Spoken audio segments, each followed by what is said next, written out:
None in the world. With those 4 words, a Confederate general would seal the fate of thousands of men and literally the life of his young nation.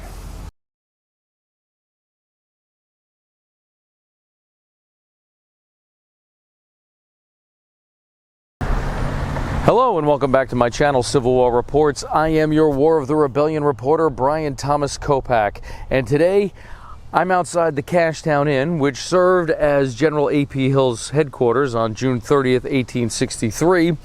And today, this episode is going to take a look at the decisions made by General A.P. Hill, as well as General Richard Ewell.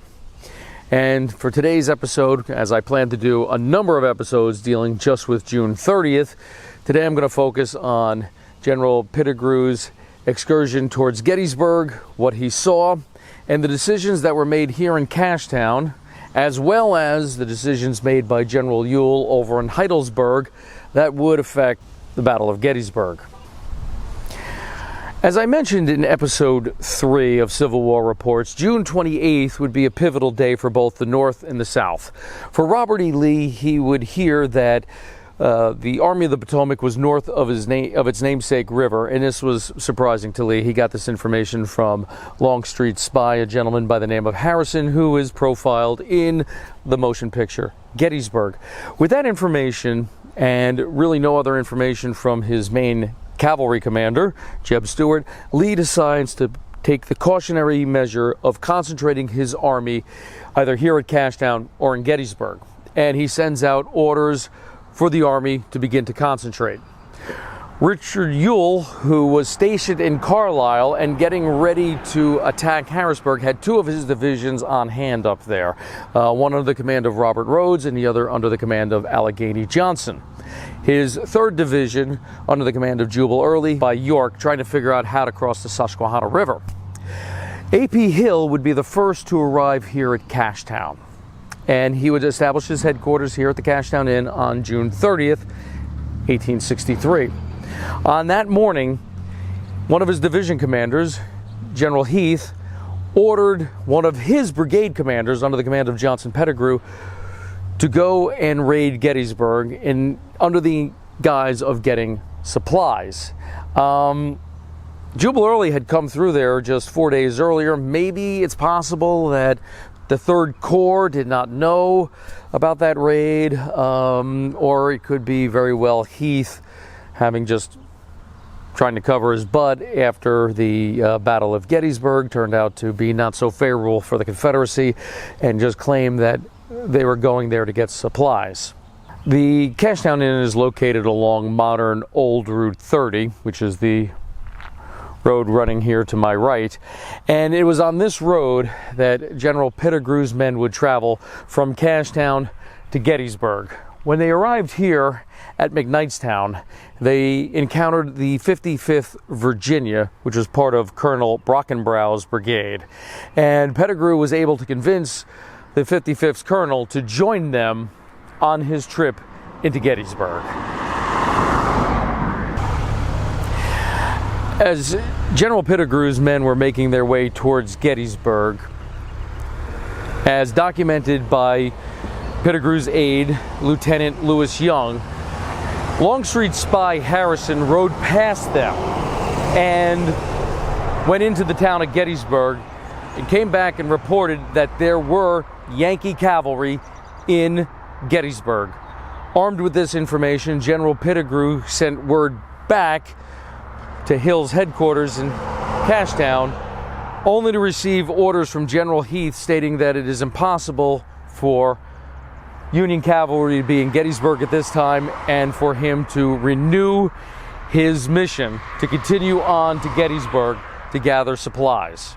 Pettigrew would have another lucky chance encounter with a civilian, this in the form of Dr. John W.C. O'Neill, a Virginian-born physician who now made his home in Gettysburg, and they met pretty much right here in front of this building, Herr's Tavern, located along Herr's Ridge.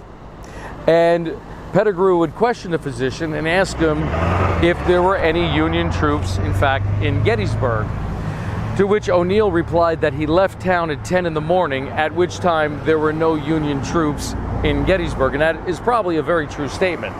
Pettigrew then also pressed him if he had any newspapers or other information that could prove valuable to the Confederate war effort, and O'Neill decided it was probably in his best interest to remain with Pettigrew to avoid being arrested by one of his troopers.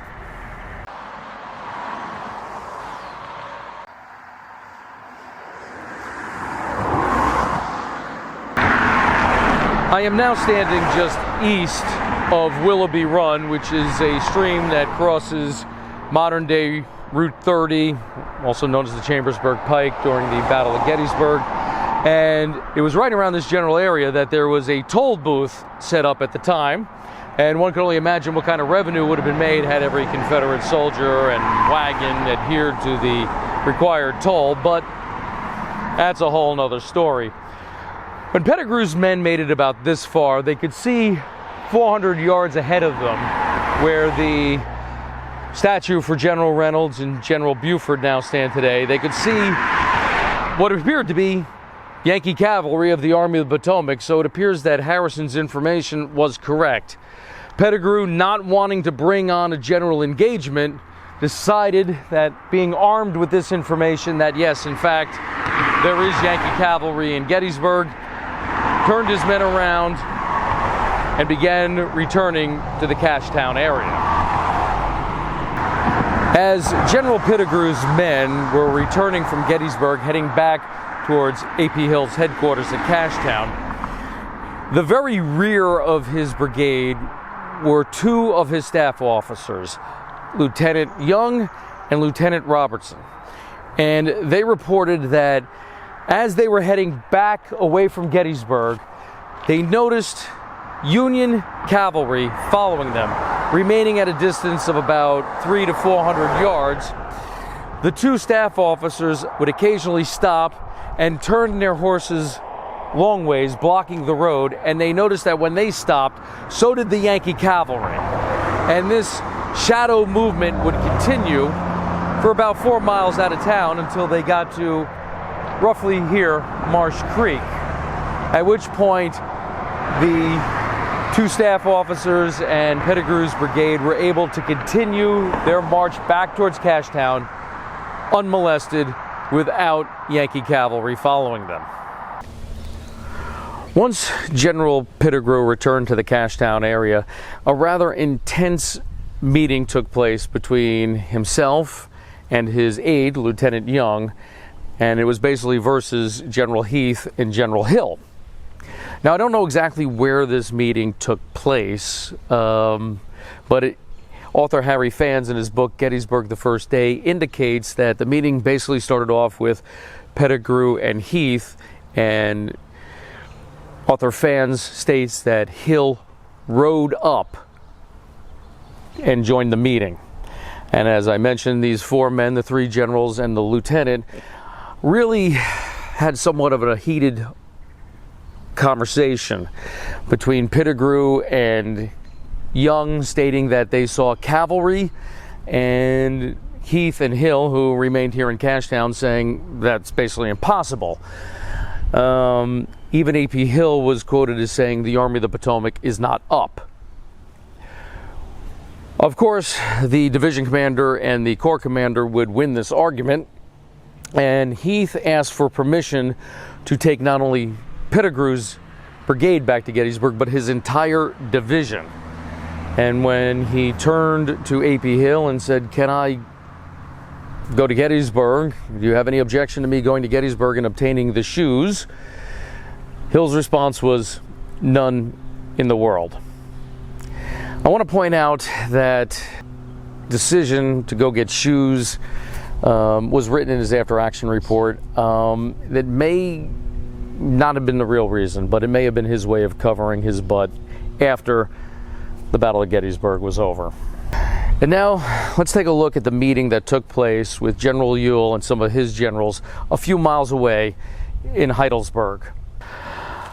I'm now in Heidlersburg a few miles, about 10 miles or so north of Gettysburg. And it was here on the night of June 30th that a small council of war would take place with General Ewell of the Second Corps leading the council, and present with him were 3 other generals, 2 of his corps commanders, General Rhodes and General Early, along with General Trimble, who is a very unique and interesting character, and I probably will do an episode dedicated just to the life of General Trimble. And it is General Trimble, I guess you could say, thankfully was there, because he left the only account of that meeting that took place. And I have to point out that just my knowledge of General Trimble, I'm sure it's somewhat biased. And I also want to point out that this account was also written 20 years after this council took place, and after 2 of the members that participated in it, General Rhodes and General Ewell, were already dead. But having that as the only account of what took place, this is what we know. So on June 28th, Lee issues orders to concentrate back down here in Adams County in the Gettysburg Cashtown area. And Ewell complies, and on the 30th of June, they have this little mini council of war here. And General Lee had already then issued a second order dated at 7:30 a.m. on the 29th of June, directing Ewell to concentrate over into the Cashtown area or Gettysburg, depending on circumstances. And according to Trimble's account, that was really the bulk of the conversation. What did this mean as circumstances would require? And to the point where General Ewell got so upset, he apparently uttered in frustration, "Can a commanding general find a staff officer who can write an intelligent order?" See, you got to understand, General Ewell is new to the Corps Command. It's his first time dealing with Lee directly. In the past, he was a division commander under Stonewall Jackson, and he would have that sort of buffer there. Jackson would get these vague orders from Lee and know how to interpret them. And unfortunately for Ewell, he wasn't experienced like Stonewall Jackson was, so he didn't really know what to make out of these orders.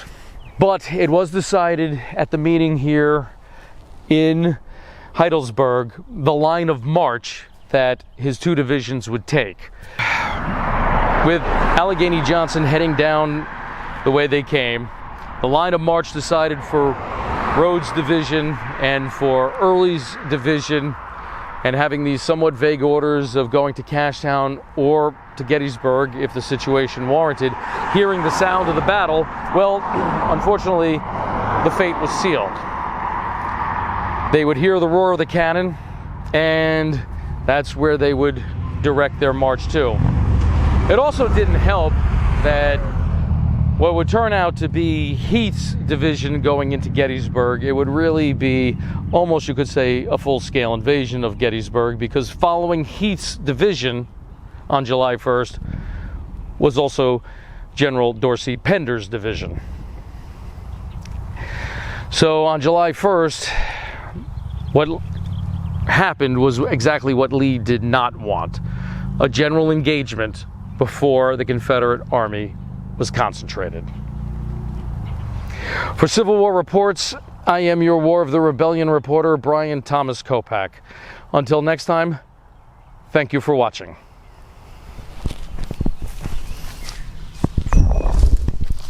And if you like what you saw today, please hit the subscribe button, give a thumbs up. Also, notify your friends, let them know about this channel, and ask them to subscribe as well.